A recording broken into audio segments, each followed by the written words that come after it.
Have we ever had a Twitter horror story? I don't think so. Maybe it's new, but anyway. I play D&D, but will not play with women.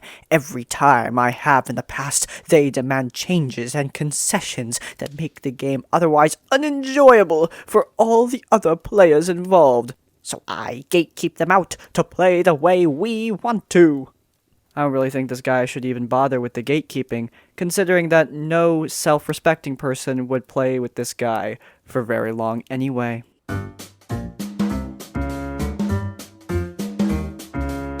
A little backstory, I had never played D&D before and wanted to try it. My boyfriend at the time played with his friends in real life and invited me to join their new game. I liked all of his friends except for the DM. He was one of those edgy, I'm an asshole, so deal with it types. But I decided to give it a shot anyway. I am a woman, that will be relevant. The game was going to be in a futuristic cyberpunk setting that was focused on stealth. During character creation, I wanted to create a lizard man, to which the DM scoffed and said, "You can't be a lizard."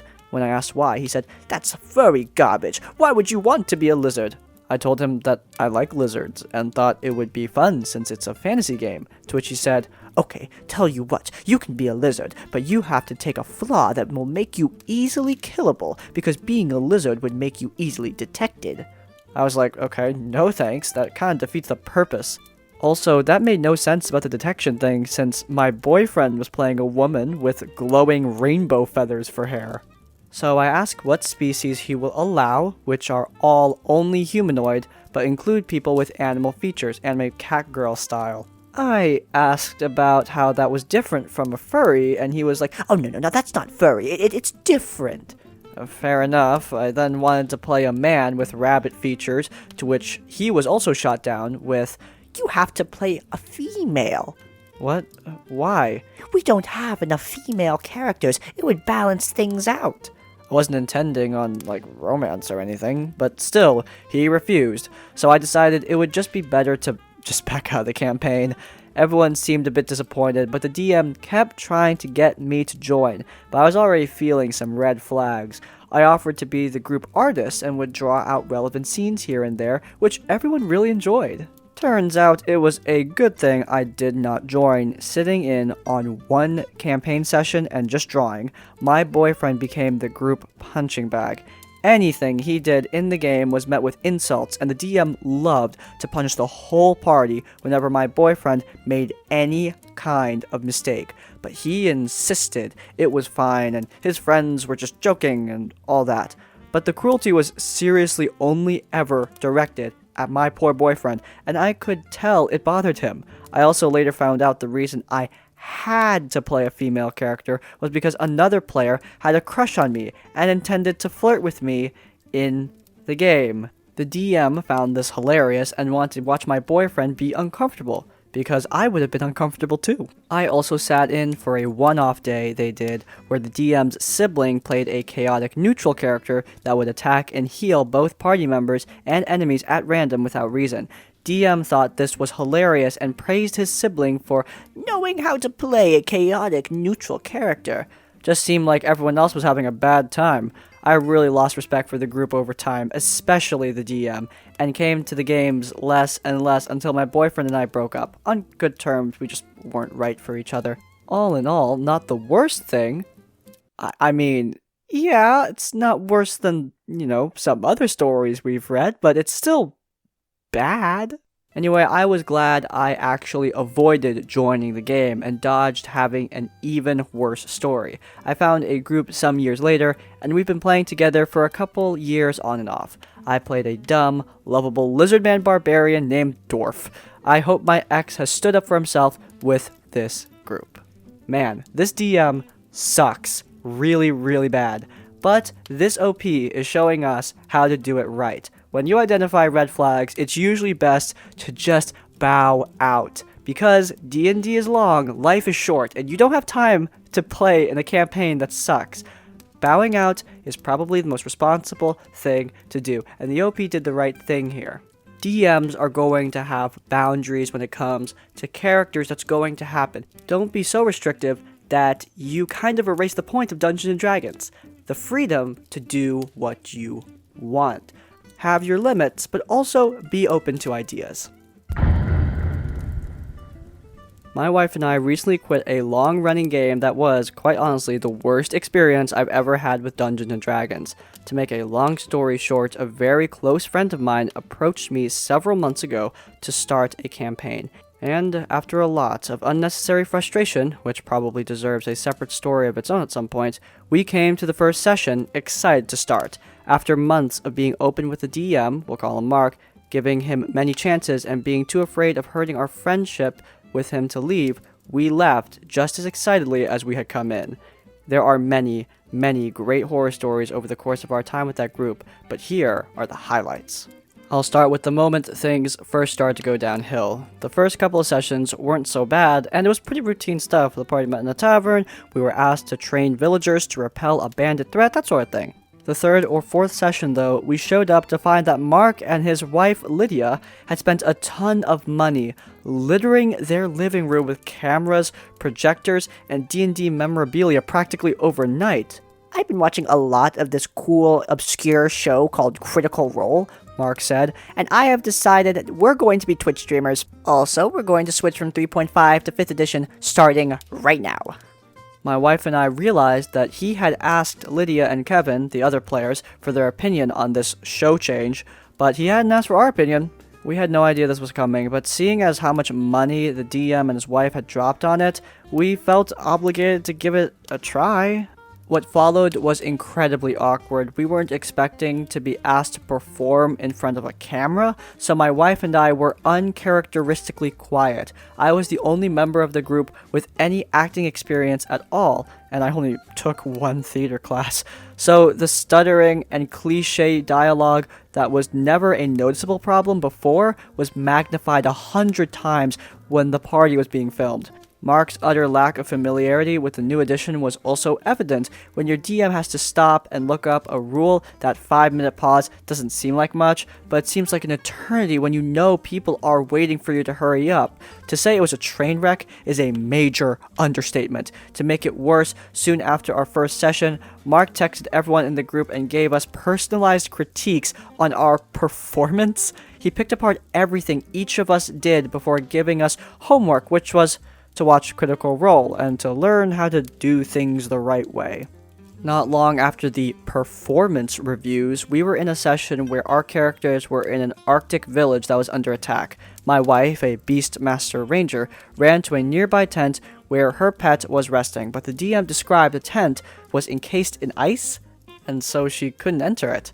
She wondered out loud if there was another way to get through, and Mark very quickly said, No, it's ice. You can't just walk through ice.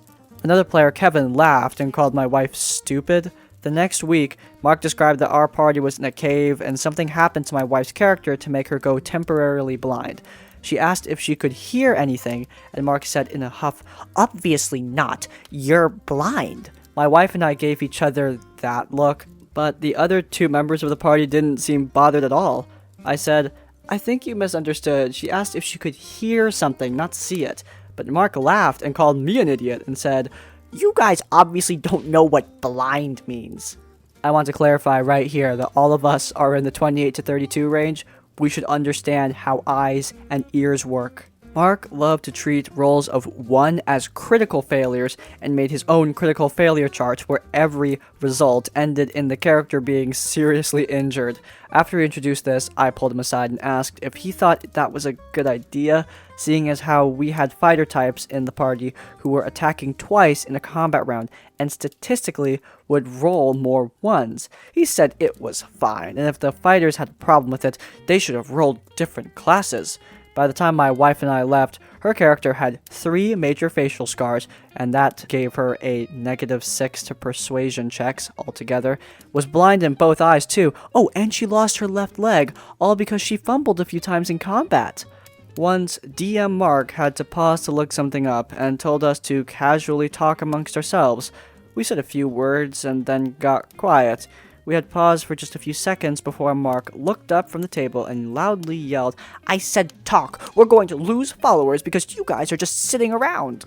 One session, my wife asked, Can my character break away from the crowd for a second and see if a certain NPC is here? Mark's response was, I don't know, can you? You know, guys, in Critical Role, the players don't ask for permission to do something, they just do it. It's more professional.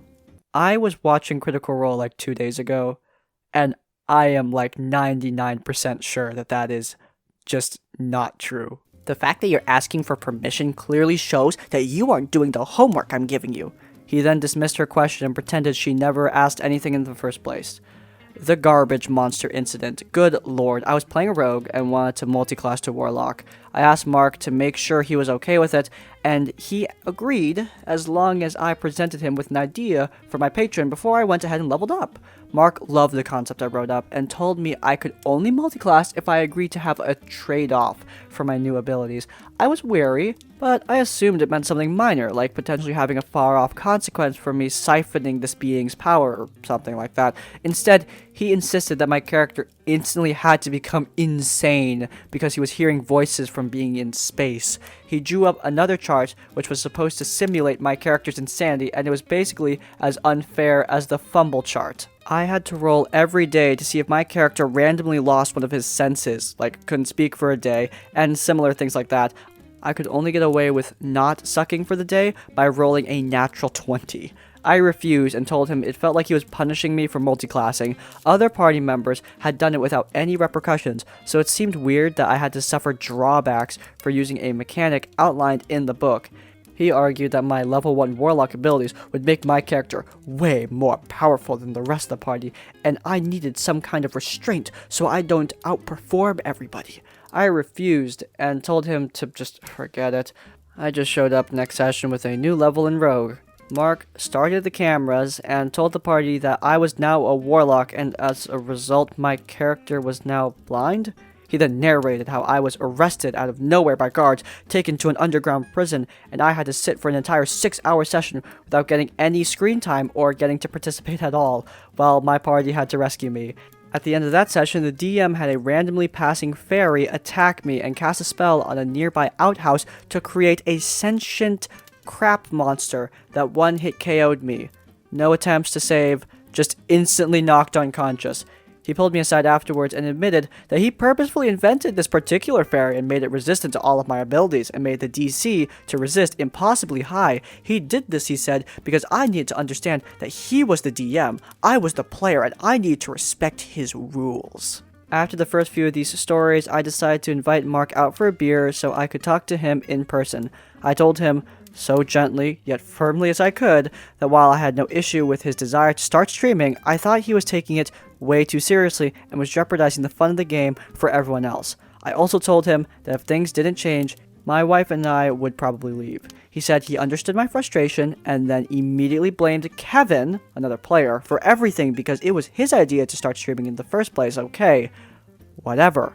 After the idiocy kept continuing, my wife and I met with him and his wife over coffee and told them very bluntly that we were not okay with what was going on and we wanted to quit. Again, Mark blamed Kevin and told us everything was cool and had no bad feelings about it. That was 3 months ago. Since then, Mark usually refuses to do anything with us, and when he does, he won't talk about anything but his campaign and how successful his channel is. He sends me unsolicited text messages on how I could be a better DM in my current campaign, even though he's never sat in on my games. He offers to DM my campaign for me so I can learn how to do it right. His most recent trick has been texting me to let me know that they're having an amazing time without me and I should feel bad for letting his group down. Even though we've been friends for 18 years, our relationship has dissolved into me receiving passive-aggressive texts every few times a week. And that, folks, is the tale of how a DM's Critical Role obsession ruined an entire campaign for me. I think this guy wasn't really obsessed with Critical Role like the show and the story that was being created. I think this guy was obsessed with trying to recreate the business, like the money that could come in from doing Twitch D&D. I think he was more concerned with the view counts and the sub numbers. Now, I've talked about the whole Critical Role effect before, and I'm just gonna say this. Guys, if you want to run your games like Critical Role, that's awesome. Run the games you want to run. I love Critical Role. It's a great show. My players like that sort of style. They've never seen Critical Role, but they like the way I run my game, and so I will continue to run my game in a similar vein to Matt's. Are they identical? Of course not, but they are similar, and there's nothing wrong with that. Matt Mercer's DMing style is not some forbidden fruit that will poison your game. It's a great style and it works for his group. If you and your group want to emulate that same style, there's nothing wrong with that. Go ahead and have a good time. But this story is not really focused on that. It's focused on Twitch streaming. And I'm going to make this clear, guys. I talked about this with Davy Chappie in a podcast before, but streaming D&D and streaming in general and doing content creation, it's hard. It's not just D&D with cameras. There's a lot more that goes into it. Both the behind-the-scenes work as well as the actual on-camera performances. I'll parrot advice I've said before. If you want to be successful, you do need to take it seriously. However, and this is the biggest however I've ever said, everyone needs to be down for that. Like, you need everyone 100% on board, and you need to make it damn clear. Matt Colville recently stopped doing Chains of Acheron because people weren't down for it. They just weren't down to be on camera performing like that. And you know, that is a great move, and that's what this DM should have done, because look, sometimes people are just not going to be down for that sort of on-camera performance because it's very, very different when there are cameras in your face. Play the game for the game. Record it because you're really passionate. This heartless want of success, it's not going to get you very far. So a few years ago, we had this campaign run by my ex. Looking back, there were so many problems with this game. He catered to my best friend's character to a cringe level, which I was fine with as she was my best friend, but he was literally trying to gain her sexual attention through Dungeons and Dragons while he was in a relationship. Anyway, I digress. So we come to the potion incident, trademark. We finished a major fight and a part of the loot was a bottle of something yellow with no label. I said I'd like to try a sip of the liquid to see if it was a potion or not. This is where I messed up a little bit because I probably should have clarified that I wasn't assuming the yellow stuff was a potion. Our bard, who I was already pissed at because she kept on using hold person on me whenever I raged because she's lawful neutral and raging is unlawful? Yep, even during fights. She did this during fights. So anyway, the DM says, sure, you can take a sip of the potion, but I want you to roll a percentage check to see if you notice anything that may help you identify it. The bard flips out. She starts freaking that you can't do that, and it's not in the rules. Both the DM and her husband point out that the DMG encourages you to make some rules on your own. Bard argues with the entire table for 2 hours. I shit you not. Me and my bestie kept track of the time and eventually just says, if you don't follow the rules of the DMG to the letter, then we are not playing D&D. We are playing a crappy homebrew RPG and I am not participating. Even her husband at this point is ready to quit for the day, and he was one of the chillest people I knew. Out of spite and totally over Bard's attitude to the game, she did things like this fairly regularly by the way, I turn to the DM and say, I chugged the whole bottle. He agrees and I roll a percentage. Bard throws a huge tantrum and leaves the room to cry on her bed. The game was held in her house. While she is gone, DM tells me that I feel a rush of energy, as if I could do anything. It was a potion of speed. We decide to leave it there as Bard is having a hissy fit and Fighter/Warlock is trying to comfort her. So we are missing 2 key party members. Next session, Bestie and I ditched D&D to go to the beach, and it was a lovely summer's day and we didn't want to deal with Bard that weekend. And Bard told us not to come back anyway. We did come back, of course, but the funny thing was that after that fiasco, the DM watched too much anime and decided to turn his campaign into a stupid anime RPG with no explanation. When we were teleported back to the real world, I said my barbarian had amnesia from the magic and didn't remember the weird anime second dimension or whatever it was supposed to be. The campaign went on for a little bit after the incident, but eventually dissolved due to player incompatibilities. What a shocker. Bard wanted us to play D&D 3 times a week.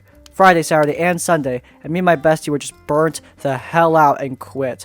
Left with only a bard, warlock, and our weird cleric who somehow avoided any roleplay whatsoever, and even managing to avoid the weird potion argument. I actually completely forgot about him even existing until now.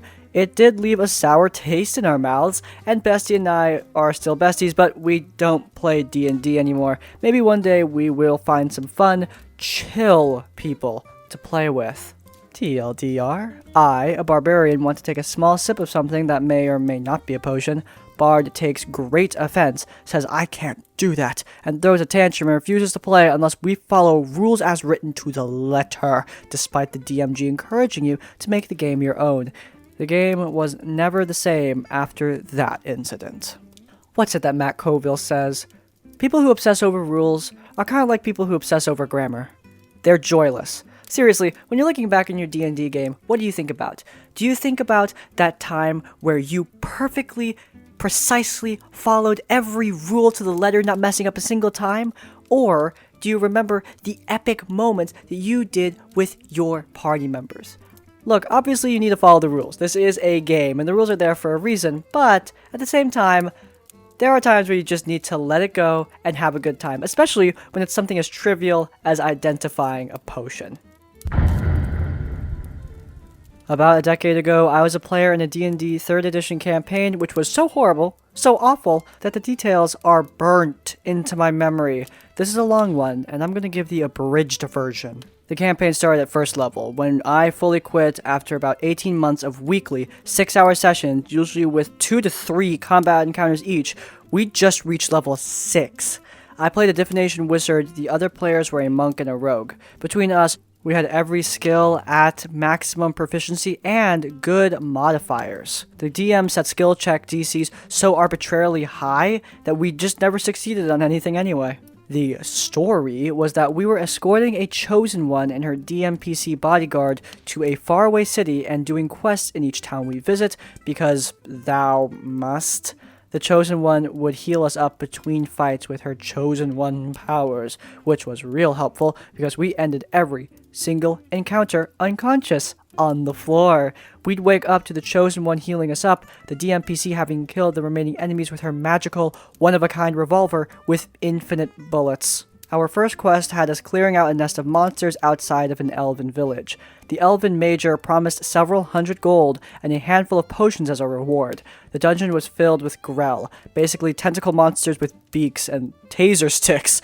After 8 or 9 encounters of getting electrocuted and bitten and healed back up when we were back in the village, the mayor of said village summoned 24 bodyguards to kick us out of the town empty-handed. This became the norm for our quests. Arrive in a new town, get asked to handle a problem, fight and lose 8+ encounters, then leave empty-handed. We couldn't refuse the quest because, thou must. We couldn't ask for permission to advance because thou mustn't. For a group of townsfolk who couldn't handle their own local problems, they sure did have a bunch of powerful armed guards ready to kick us out of town every damn time. In 18 months, the party received almost no rewards of any kind. The DM ensured that enemy weapons broke after they were downed, their armor was ruined in battle, and they carried nothing of value on their persons.